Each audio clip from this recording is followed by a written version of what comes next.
दोस्तों, आपने सुना होगा कि अंतरिक्ष स्पेस स्टेशन लगातार पृथ्वी के चक्कर काट रहा है और यह सालों साल इसके चक्कर काटता ही जा रहा है। पर क्या आपके दिमाग में सवाल आता है, अंतरिक्ष स्पेस स्टेशन गिरता क्यों नहीं? क्या इसका ईंधन कभी खत्म नहीं होगा? और इसमें ऐसा कौन सा ईंधन इस्तेमाल किया गया है जो लगातार यह चलता ही जा रहा है? आपको ये तो पता ही होगा कि हमारा चांद हमारी पृथ्वी से टाइटली लॉक्ड है, यानी कि चांद पर हमारी पृथ्वी का गुरुत्वाकर्षण बहुत ज्यादा है, जिसकी वजह से वो फ्रीली अपनी कक्षा या अक्ष पर घूम भी नहीं पाता है। इसलिए हमें चांद की हमेशा एक ही साइड दिखाई देती है। चांद का अंधेरे वाला हिस्सा हमने पृथ्वी से आज तक नहीं देखा। हालांकि चंद्रयान 3 ने वहां पर उतरकर उसके कुछ तस्वीरें ली हैं, वहां पर कुछ रिसर्च जरूर की है, लेकिन पृथ्वी से हमने चांद के उस हिस्से को कभी भी नहीं देखा। आखिर किस कारण? क्योंकि पृथ्वी का गुरुत्वाकर्षण उसको इतना ज्यादा प्रभावित करता है कि उसे फ्रीली घूमने तक नहीं देता। जब हमारी पृथ्वी का गुरुत्वाकर्षण इतनी दूर तक असर करता है, यानी लगभग 4 लाख किलोमीटर दूर चांद को इतना प्रभावित कर सकता है, तो हमारा अंतर्राष्ट्रीय अंतरिक्ष स्टेशन पृथ्वी के गुरुत्वाकर्षण की मार से कैसे बचा हुआ है? क्या यह चांद से भी ज्यादा दूरी पर है? ये पृथ्वी पर गिरता क्यों नहीं? जो चांद हमारी पृथ्वी पर समुद्र को इतना ज्यादा प्रभावित करता है कि समुद्र में हलचल मचा देता है, समुद्र में ज्वार भाटे उत्पन्न कर देता है, वो चांद इंटरनेशनल स्पेस स्टेशन को अपनी ओर क्यों नहीं खींचता और उसको प्रभावित क्यों नहीं करता? या करता है और कैसे करता है? कैसे इंटरनेशनल स्पेस स्टेशन सालों से या कहें दशकों से अप्रभावित होकर पृथ्वी का चक्कर लगा रहा है और पृथ्वी पर गिर क्यों नहीं रहा? वैसे कई सौ सालों से अंतरिक्ष वैज्ञानिकों के लिए एक उत्सुकता का केंद्र रहा है। उसका रहस्य और संभावनाओं को जानने की चाह विज्ञान की दुनिया में नए आसमान को स्थापित करती है। 19 अप्रैल 1971 में सोवियत संघ द्वारा भेजा गया दुनिया का पहला स्पेस स्टेशन सैल्यूट 1 से लेकर आज 2024 तक कुल 12 स्पेस स्टेशन अंतरिक्ष में भेजे गए हैं। तो फिर आखिर तब से लेकर अब तक घूम रहे स्टेशन गिर क्यों नहीं रहे? ये सवाल जवाब जानने से पहले आपको ये पता होना चाहिए कि स्पेस स्टेशन होता क्या है और इन्हें क्यों बनाया जाता है। इसके बाद हम जानेंगे इन्हें अंतरिक्ष में कैसे भेजा जाता है और अंतरिक्ष में भेजे जाने के बाद ये स्पेस स्टेशन अपने ऑर्बिट में कैसे घूमते हैं, कैसे बने रहते हैं और धरती पर गिरते क्यों नहीं। धरती का गुरुत्वाकर्षण बल इन पर प्रभाव क्यों नहीं डाल पाता? आइए फिर जानते हैं इन्हीं सवालों के जवाब हमारी आज की वीडियो में। दोस्तों, कई दशकों पहले स्पेस स्टेशन बनाने के विचार को महज एक साइंस फिक्शन माना जाता था, यानी एक कोरी कल्पना ही कहा जाता था और यह केवल स्पेस लवर की कल्पना तक सीमित था। यानी कि जो लोग स्पेस के बारे में कल्पनाएं करना जानते थे उन्हें ये पसंद आता था। इसके अलावा तो कोई इसके बारे में सोचता तक नहीं था, जब तक 1940 के दशक में ये स्पष्ट नहीं हो गया इस तरह के स्ट्रक्चर का निर्माण विज्ञान द्वारा किया जा सकता है। क्या होता है स्पेस स्टेशन? दरअसल एक स्पेस स्टेशन, जिसमें ऑर्बिटल स्टेशन या ऑर्बिटल स्पेस स्टेशन भी कहा जाता है, वास्तव में एक अंतरिक्ष यान होता है जो लंबे समय के लिए इंसानी यात्रियों को अंतरिक्ष में ठहरने की सुविधा देता है। यानी कि अंतरिक्ष में हमारा एक अस्थायी ठिकाना होता है। आसान शब्दों में कहें तो इसे एक प्रकार का अंतरिक्ष आवास भी कहा जाता है, या इसे अंतरिक्ष में बनाया गया एक होटल समझ सकते हैं जो वैज्ञानिकों की रिसर्च के लिए काम करता है। अब कई लोगों के मन में सवाल आ रहा होगा कि अंतरिक्ष में आवास बनाने की जरूरत क्या थी? स्पेस स्टेशन के निर्माण का उद्देश्य क्या है? इसके जवाब में कई वैज्ञानिक तर्क दिए जा सकते हैं, जैसे मानव शरीर पर अंतरिक्ष के वेटलेसनेस का परीक्षण, अन्य ग्रहों की जानकारी लेना या स्पेस ट्रेवलिंग को मुमकिन बनाने का एक प्रयास। बहुत सारी चीजें हमें पृथ्वी के वातावरण की वजह से अंतरिक्ष में साफ दिखाई नहीं देती, परंतु जब हम स्पेस स्टेशन पर होते हैं तो हमें घने बादलों और वातावरण की मार से अलग सब कुछ साफ दिखाई देता है। लेकिन इन सभी तर्कों का मूल है जिज्ञासा। हम अधिक से अधिक अंतरिक्ष के बारे में जानना चाहते हैं। दोस्तों, अगर आपसे कहा जाए इस यूनिवर्स में हमारा अस्तित्व केवल धरती पर मौजूद एक छोटी चींटी से भी कम मायने रखता है, तो शायद ये कहना बिल्कुल सही होगा। और इसी तरह से अंतरिक्ष में छिपे हजारों रहस्य को जानने के लिए स्पेस स्टेशन का निर्माण बहुत जरूरी था। एक ऑर्बिटल स्टेशन को बनाए रखने का उद्देश्य कार्यक्रम के आधार पर भिन्न होता है। स्पेस स्टेशन को अक्सर वैज्ञानिक उद्देश्यों के लिए लॉन्च किया गया है, लेकिन बीते कुछ सालों में मिलिट्री लॉन्चेस भी हुए हैं। 1950 के दशक में जैसे ही अंतरिक्ष युग शुरू हुआ, अंतरिक्ष विमानों और स्टेशनों के डिजाइन मीडिया के बीच काफी ज्यादा पॉपुलर हो गए और आम जनता भी इनके बारे में जानने को उत्सुक होने लगी। पहला अल्प विकसित स्टेशन 1969 में अंतरिक्ष में 2 रशियन सोयूज व्हीकल को जोड़कर बनाया गया था। इसके बाद 1984 में इंटरनेशनल स्पेस स्टेशन पर निर्माण हुआ। इंटरनेशनल स्पेस स्टेशन पृथ्वी के निचले ऑर्बिट में नासा द्वारा निर्मित एक पूरी तरह से ऑपरेशनल और स्थायी रूप से बसा हुआ एक स्पेस स्टेशन मौजूद है, जो दशकों से मानव की सेवा कर रहा है, जो कि इंटरनेशनल स्पेस स्टेशन आईएसएस के नाम से जाना जाता है। इसका इस्तेमाल मानव शरीर और अंतरिक्ष यान के प्रभावों का अध्ययन करने के साथ साथ कई स्पेस मिशन में एस्ट्रोनॉट्स को रहने का स्थान प्रदान करने के लिए किया जाता है। जो चीज हम पृथ्वी से नहीं देख पाते, वो चीज हमें वहां से दिखाई देती है। जो रिसर्च हम पृथ्वी से नहीं कर सकते, वो रिसर्च हमें वहां जाकर करने की जरूरत पड़ती है।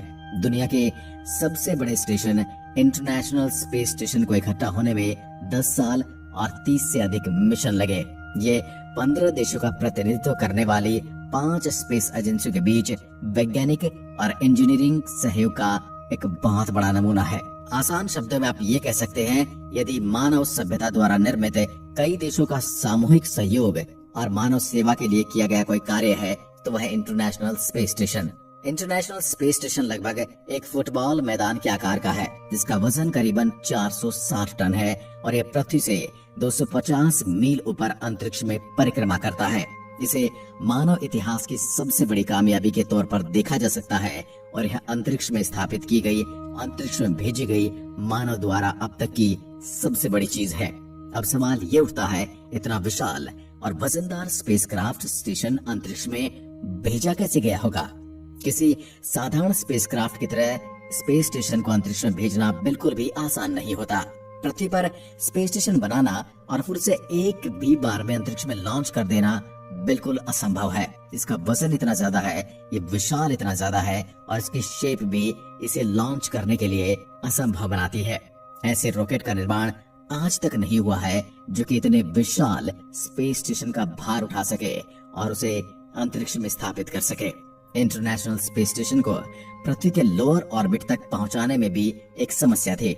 हालांकि इस समस्या को दूर करने के लिए स्पेस स्टेशन को अंतरिक्ष में अलग अलग हिस्सों में लॉन्च किया गया, यानी कि इसे असंबल अंतरिक्ष में ही किया गया है। यहाँ से सिर्फ इसके पुर्जे भेजे गए थे और धीरे धीरे ऑर्बिट में स्थापित किया गया, जो कि पृथ्वी की सतह से लगभग 400 किलोमीटर ऊपर है। इसे आप यूं भी कह सकते हैं, अंतरिक्ष में बनाई गई मानव द्वारा अब तक की सबसे बड़ी चीज है। इंटरनेशनल स्पेस स्टेशन को असेंबल करने की प्रक्रिया 1990 के दशक से चल रही है।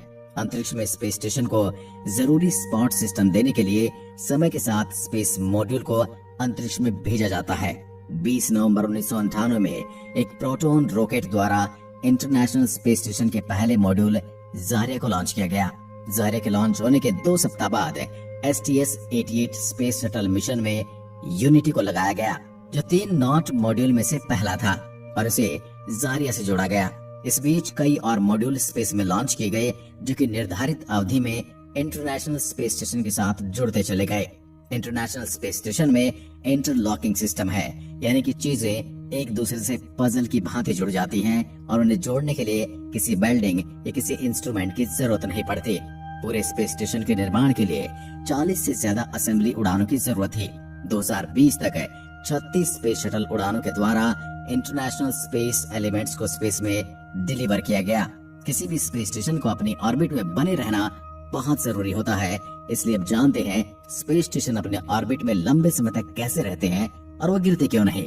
दोस्तों, स्पेस स्टेशन के हिस्से को रॉकेट की मदद से ऑर्बिट में लाया जाता है। ऑर्बिट में पहुंचने और वहां बने रहने के लिए स्पेस स्टेशन को एक निश्चित गति की जरूरत होती है। इंटरनेशनल स्पेस स्टेशन पृथ्वी के चारों ओर ऑर्बिट में लगभग 17,105 मील प्रति घंटा यानी करीबन 5 मील प्रति सेकंड की स्पीड से ट्रेवल करता है। इसका मतलब ये हुआ कि स्पेस स्टेशन हर 92 मिनट में पृथ्वी का एक चक्कर लगा लेता है और इसी अंतराल में वह हर 3 घंटे में सूर्योदय होते हुए देखता है। और यही इसका रहस्य है कि गिरता नहीं। उसके न गिरने का सबसे बड़ा रहस्य भी यही है। जब हम किसी रस्सी से किसी पत्थर को बांधकर घुमाते हैं तो अपनी जब तक गति में रहता है तो वह चारों तरफ घूमता रहता है। वह नीचे नहीं गिरता, पृथ्वी की ग्रेविटी से अप्रभावित रहता है जब तक हम उसे घुमाते रहते हैं। जैसे ही हम रस्सी से बंधे पत्थर को घुमाना बंद कर देते हैं, वह नीचे गिर जाता है। स्पेस स्टेशन का साइंस भी बिल्कुल वैसे ही काम करता है। यानी कि इसकी गति ही वो चीज है जो इसे अंतरिक्ष में बनाए रखती है। स्पेस स्टेशन धरती पर क्यों नहीं गिरते, ये और आसान समझने के लिए इंटरनेशनल स्पेस स्टेशन अंतरिक्ष में कैसे रहते हैं, हमें उस पर लगने वाले फोर्सेस के बारे में जानने की जरूरत है। आप फोर्स को नहीं देख सकते, लेकिन आप इसे महसूस कर सकते हैं। फोर्स लगाने से कोई भी चीज मोशन में आ सकती है और यही फोर्स गतिमान चीजों को रोक भी सकता है।